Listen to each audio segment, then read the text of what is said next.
بسم اللہ الرحمن الرحیم۔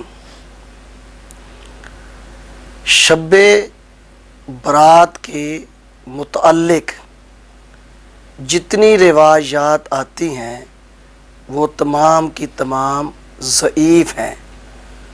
ان میں سے کوئی ایک روایت اور حدیث صحیح نہیں ہے۔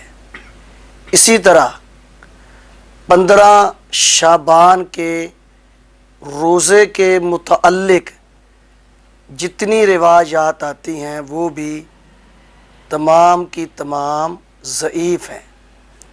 تو خلاصہ یہ نکلا کہ شب برات کے قیام کے متعلق کوئی روایت بھی صحیح نہیں ہے۔ عام رات کی طرح یہ ایک رات ہے، اور 15 شعبان کے روزے کے متعلق جتنی روایات ہیں وہ بھی سب کی سب ضعیف ہیں۔ ان میں سے کوئی ایک بھی صحیح نہیں ہے، اس لیے یہ عام دن کی طرح ایک دن ہے۔ ہاں، عربی مہینے کی 13، 14، 15 تاریخ کو آپ صلی اللہ علیہ وسلم روزہ رکھا کرتے تھے، جنہیں ایام بیض کہا جاتا ہے۔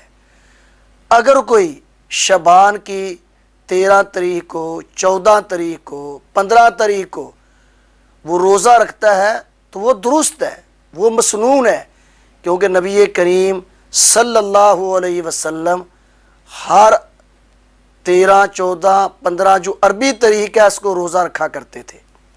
باقی خاص طور پر 15 شعبان کے دن کی فضیلت اور شب برات کی رات کی فضیلت یہ ثابت نہیں ہے۔ تمام کی تمام روایات اس کے متعلق جتنی آتی ہیں وہ ضعیف ہیں۔